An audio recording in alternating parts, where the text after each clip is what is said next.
Bon, eh bien, qu'est-ce que je peux dire? Plutôt bien, quand même. C'est une bonne décision. Je ne suis pas sûr du tout que cette situation satisfasse totalement le président Obama, qui finalement a eu une attitude extrêmement nébuleuse et confuse dans toute cette affaire. Mais, poussé également par les républicains, finalement, le Congrès américain a autorisé le retour à la force sans troupes au sol. Et tout ça limité à 60 jours. Bien, écoutez, je vais vous dire, en réalité, les rebelles qui avaient la sympathie totale du monde entier ont pourri la situation en laissant pénétrer, peut-être même quelquefois par nécessité, parce que le monde occidental les avait abandonnés, ont laissé pénétrer Al-Qaïda et toutes les troupes musulmanes radicales, ce qui fait que finalement, les rebelles ne sont plus les grands amis des Occidentaux, mais il y a des choses quand même où il faut que le monde reste dans la ligne.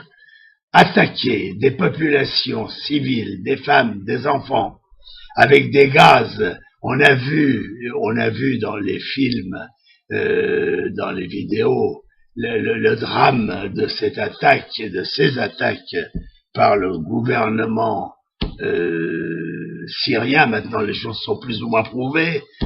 Eh bien, ça, c'est une telle abomination que, inévitablement, ne serait-ce que pour servir de leçon à l'ensemble des pays quelquefois hostiles ou en dictature, il faut absolument que le monde qui se dit raisonnable comme l'Europe, comme les États-Unis, il faut absolument que ce monde raisonnable intervienne et punisse les gens qui ont fait cela, parce que il y a maintenant une longue période à passer où on a voté ces lois. Il est interdit de faire d'usage de matériel criminel à ce degré. Alors finalement, donc, si vous voulez, vous me demandez ce que j'en pense. Bon, ben finalement, j'en pense le plus grand bien. Je pense que l'Amérique va quand même faire quelques dégâts en Syrie pour le gouvernement syrien, et que finalement, inévitablement, tout ça va aboutir à la paix, la guerre va cesser, un accord va être fait entre Assad et les représentants des rebelles, et j'espère qu'ils vont avoir l'intelligence de savoir éloigner d'eux de toutes les organisations radicales musulmanes. Enfin, tout ça est quand même encore très compliqué, mais quelque part quand même, l'espoir revient. On revient toujours à cette thèse disant la chose suivante.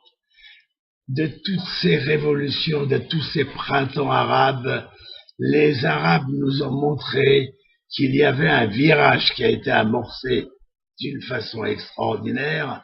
Il y a la séparation entre les islamistes radicaux qui prêchent la charia, qui sont en général des terroristes et des bandits, et les modérés. Et maintenant, on voit cette différence, les modérés qui prêchent la tolérance, les modérés qui ne veulent pas imposer un mode de vie de force, enfin les modérés qui sont nos amis. Alors, ça c'est une grande victoire pour le monde occidental, c'est une grande victoire pour Israël également, et ça, si vous voulez, de tout ce tumulte, il va sortir quelque chose de positif, c'est que les modérés vont prendre le pouvoir dans les pays arabes, vous allez voir, dans les quelques mois qui viennent, et on ne pourra pas imposer l'islamisme radical, fou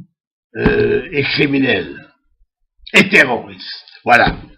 Alors disons bravo aux modérés. Ça fait des années que je dis, nos seuls amis avec qui nous pouvons vaincre l'islamisme radical, c'est avec les Arabes modérés. Eh bien voilà, c'est arrivé. Les Arabes modérés ont repris les choses en main et nous allons constater dans les mois qui viennent que dans la plupart des pays arabes, c'est les modérés qui vont diriger ces pays, les modérés qui continuent à rester des islamistes, à faire leurs prières, mais dans le cadre du vrai Coran, dans le cadre de la vraie religion, c'est-à-dire la religion tolérante arabe que nous connaissons. Merci à vous. Dizengoff Center, l'espace commercial le plus vaste et le plus diversifié d'Israël. Dizengoff Center, une destination à ne surtout pas manquer lors de vos prochains séjours à Tel Aviv.